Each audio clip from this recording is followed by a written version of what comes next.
Kia ora, and welcome to the FMA's Occasional Conversation Series podcast, where we talk about the latest research that we've been working on.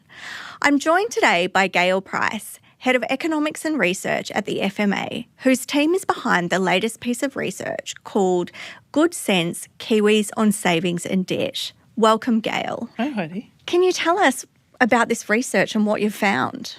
Absolutely. We wanted to know what New Zealand consumers think about savings and debts. We were interested in their attitudes to savings and also what types of savings and debt products they use. We also asked about what types of financial institutions they work with around their savings and their debts. And what did you find? We found that most people are pretty comfortable with their experience around savings and debt. They feel like they're well informed and they know how to make good decisions. We noticed that they consider sensible information when they're deciding which savings products to invest in and how to pay down their debts. We did find that there are areas that some providers might have an opportunity for improvement around making sure that their products are meeting the needs of all their customers. I see that you found 3 areas where knowledge and behaviour don't match people's aspirations. What's that telling us? We were interested to find that most people say when they're looking for a savings product, the main thing they look for is a high return. So they're interested in what interest rate they can get or what kind of dividend payment they can expect. But then when we ask them what savings do you actually have, most people are holding the majority of their savings in quite low returns products. So that was really interesting. Now there's a number of reasons that could be behind that, but it does suggest that there might be reason for a little more careful thought for some people. Any other interesting things come up in the research? Yes, we were interested to find that a lot of people hold buy now, pay later debt. So this is like Afterpay. Mm-hmm. This is interesting because we didn't realise quite how prevalent that was. And it's a product that requires a different type of thinking for people to manage that debt relative to traditional debt that has an interest rate. So we thought that's definitely worth keeping an eye on and making sure that people are managing their debt in a way that's sensible. Anything else? Yes, something else we found was a lot of consumers are surprisingly uncomfortable discussing their finances. So we asked, would you be open to receiving advice about how to manage your finances? And they mostly said, yes, of course, advice would be great. But then later we asked them, how comfortable do you feel discussing your finances with other people? And the response was actually not that comfortable at all. So although they would like to receive guidance, their emotional comfort with doing so is maybe not where it could be. Mm. Did you find anything out about term deposits? We found that there's some really interesting demographic differences around the holdings of term deposits.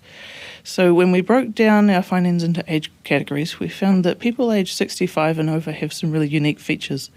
One is that these older people are very interested in receiving a stable return. Mm-hmm. So they're after an interest rate that doesn't change all the time, so that it's predictable. And we also found that they do hold term deposits a lot more than people in younger age groups. We think that's probably because their KiwiSaver has either matured or maybe they didn't have KiwiSaver to begin with. Mm-hmm. So instead they're holding their investments in term deposits. You also took a look at these questions but viewed through the lens of age and ethnicity. What can you tell us there? Yes, we decided to have a look at the survey responses in terms of which populations are having the hardest time. And there's a couple of different ways of looking at that question. We found that young people are among the most financially vulnerable, so their level of comfort with their finances is lower. But then we found that people of middle age are actually struggling the most. When we looked at ethnicity, we found that Māori and Pasifika communities are struggling the most. So that was really interesting. So when you say that young people are financially vulnerable, talk to us a bit more about that. We found that people aged under 24 in our survey were the least comfortable with discussing their finances with others. So that means that they're less likely to seek financial advice. So that means they might be lacking some of that guidance that they need. Mm-hmm. They also rated themselves as the least confident in being able to make good financial decisions. And when we asked them some financial literacy questions, we also found this group were the least likely to get those questions right. Mm-hmm. So there's a couple of different dimensions where they might feel that they're not as well supported as they could be. Mm. Are there any other age groups where you found something interesting? Yes, we actually found people of middle age are among the most struggling people. So when we asked them the question, thinking about your finances, would you say you're sinking or swimming? 1 in 4 people of this middle age group said that they were sinking, which is actually quite high when you think about it. That's quite concerning. It is quite concerning. They also said, these middle-aged people, that they struggle to pay for food sometimes and that keeping up with their debt repayments can be really hard. So it's worth considering what that demographic really need. Mm. And you mentioned that there are particular ethnic groups that are struggling as well. What can you tell us about that? So with the Māori and Pasifika community, we asked the same question, are you sinking or swimming with your finances? And we found that 1 in 4 of these people also said they're sinking. So that's concerningly high for such a large population of people. There were some really interesting things within that population as well. One thing we found was that when seeking financial guidance, Māori are just as likely to turn to a family member as they are to go to their bank. Now that's really interesting. Family is a great source of financial guidance. It's really important to talk to professionals as well to get their expert opinion. So we want to make sure that no community is missing out on that professional guidance. Can you tell us the experience that Māori and Pasifika are having with debt? We found that in that population, there's quite a large number of people using buy now, pay later debt. So I mentioned that around a quarter of New Zealanders have this type of debt. In the Māori and Pasifika population, it's 40%, so that's really high. Now this type of debt is a great way to spread payments out through time and maybe cover a bill that might be a little bit on the large side for you. But if you have a lot of it, it can really add up and those late payment fees become a huge problem. So it's definitely worth being aware that there's this community which is both vulnerable in the sense that they say that we are sinking and they have a huge amount of buy now, pay later debt.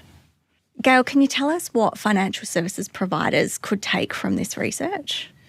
Our research reflects the diversity and the complexity of the consumer landscape here in New Zealand.